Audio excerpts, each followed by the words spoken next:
So you think this moment feels unusual, a bit unsettling. Maybe you've lost your bearings or maybe your mind. Try something simple. Think back 6 or 7 years before COVID.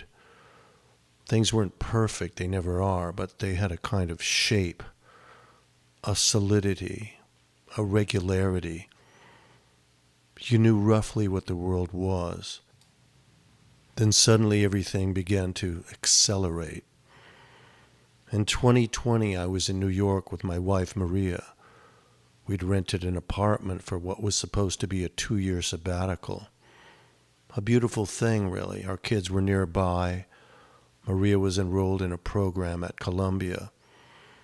I was preparing to release a new record. It felt golden, like one of those rare periods in life where things mostly made sense.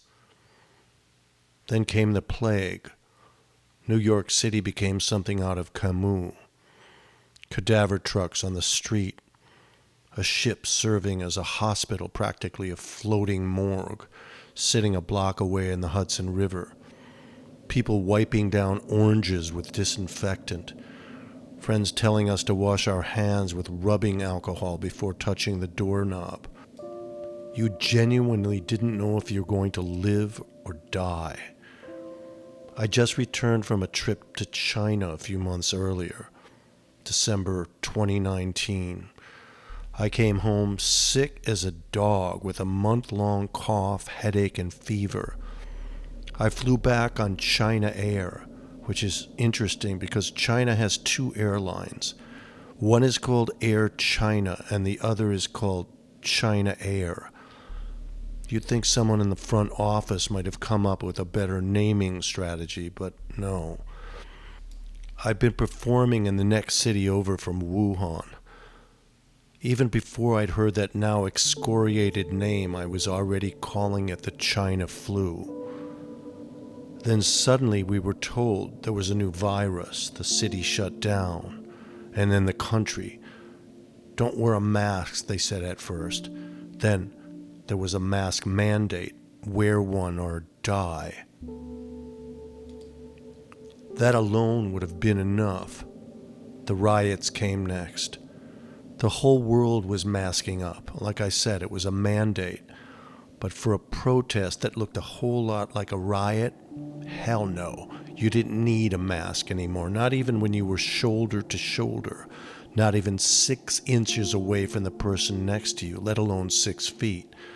This was apparently more important than the virus that had shut down the whole world.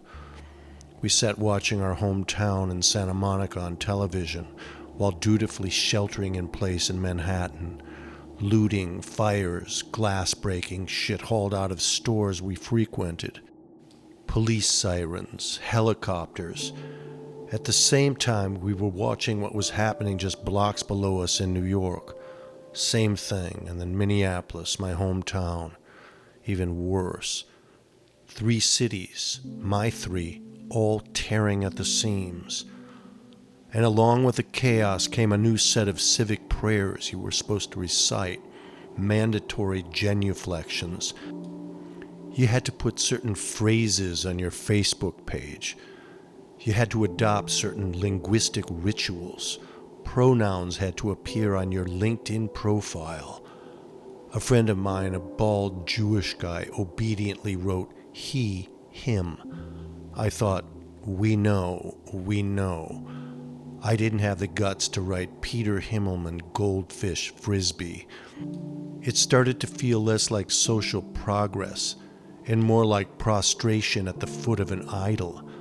Everyone line up to pay obeisance to the god of who the hell knows what. I couldn't kneel. My knees simply refused to bend. But all of that, strange as it was, turned out to be a prelude, a lightweight warm-up act. Because then came October 7th, 2023, and something evil just cracked open, retched out its filthy vomit. I won't recount it all here, you already know what happened, but the rupture was unmistakable. And as so often happens in history, the Jews were suddenly once again standing at the epicenter of the earthquake. I could explain why that happens, but what's the point, and who's got the time? I've already written at least 24 essays on the subject since that terrible day. Suffice it to say, there is no reason. It's a hatred stained onto the fabric of the universe. And now, here it goes again. War with Iran. Conspiracy theories growing like fungus on a dead rat. Voices that once lived in shadow suddenly walking around in daylight. I can't even repeat the shit I've heard from people I once called friends, no less. Meanwhile, I'm making music, I'm writing, I'm painting. I'm hanging out with my dear friends, playing with my grandkids. In some ways, it's the most fecund season of my life. And yet the ground feels soft. The hard, reliable crust of planet Earth has become waterlogged. And everywhere, people are certain of things they know nothing about. They're sure why he does this and she does that. They know who the villains are and who the saints are. Of course they're certain. The internet told them. Everyone knows everything, which always makes me suspicious. So I've decided to try something. Tonight, I'm going to stand in front of my own mirror. Just stand there. 4 minutes, maybe longer. And I'm going to stare straight into my own weary eyes. Not to admire myself. What's to admire at my age? Not to reassure myself. Who can reassure themselves? But to ask a harder question. Who is this person? Who is this man, this Jew who believes all these things? Because if the last 6 years have taught me anything, it's this. The people who are most certain about the world are the ones who understand it the least. And like I said before, the world is frightening. But good God, isn't it beautiful? With you at my right, what shall I fear? With you shining your light, what shall I fear? The storm that rises over the hill, the wind that blows with a deafening chill, the clouds that gather to block out the sun, are all my many hopes that have come undone. With you at my left, what shall I fear? With you I'll never be bereft, what shall I fear? The dark unholy visions that pierce my brain, the deluge of fire or the endless rain, the rising tide or the fallow plain, or my sorrowful dreams that forever remain. I fear nothing when you are near. I fear nothing when you are near. With you at my side, what shall I fear?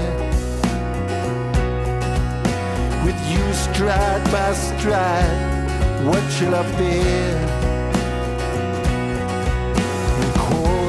Forces unseen and unheard, a virulent plague or a threatening word, a law without mercy or a truth obscured, a word where hope is rendered absurd. I fear nothing when you are near. I fear nothing when you are near.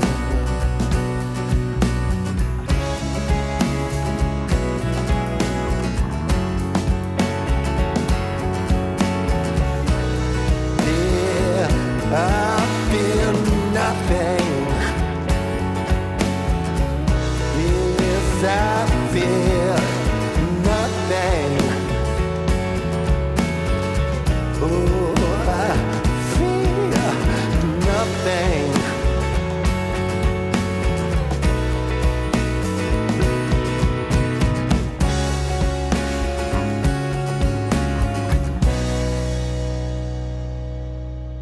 With you by my side, what shall I fear?